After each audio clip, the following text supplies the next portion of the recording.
ஜோடி are you ready season 2ல first மேல் சிங்கிள் பெர்ஃபார்மன்ஸ் ரவுண்ட்ல 2 பேருமே ஈக்குவலா 18 மார்க் வாங்கினதுனால பாத்தீங்கன்னா யாரு வின்னர் அப்படிங்கறத முடிவு பண்ண முடியல. அதுக்கு அடுத்ததா ஃபீமேல் சோலோ பெர்ஃபார்மன்ஸ் நடந்துச்சு. சோ இதுல யாரு பெர்ஃபார்மன்ஸ் பண்ணாங்க, சீசன் 2ல இருந்து பாத்தீங்கன்னா ஸ்ரேயாவும், சீசன் 1ல இருந்து பாத்தீங்கன்னா டோலியும் பெர்ஃபார்மன்ஸ் பண்ணுனாங்க. இதுல யாரு எவ்வளவு மார்க் வாங்கியிருக்காங்க அப்படிங்கறத பார்க்கலாம். சீசன் 2ல இருந்து ஆன ஸ்ரேயாவும் பாத்தீங்கன்னா 18 மார்க், 18க்கு 18 வாங்கி இருந்தாங்க.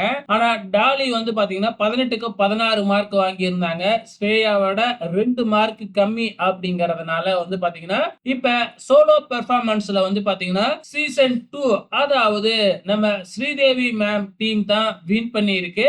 ஓகே ஃப்ரெண்ட்ஸ், அதுக்கு அடுத்ததா குரூப் பெர்ஃபார்மன்ஸ் எல்லாம் இருக்கு. சோ அதுல எந்த டீம் வின் பண்ணுது அப்படிங்கறத பார்க்கலாம்.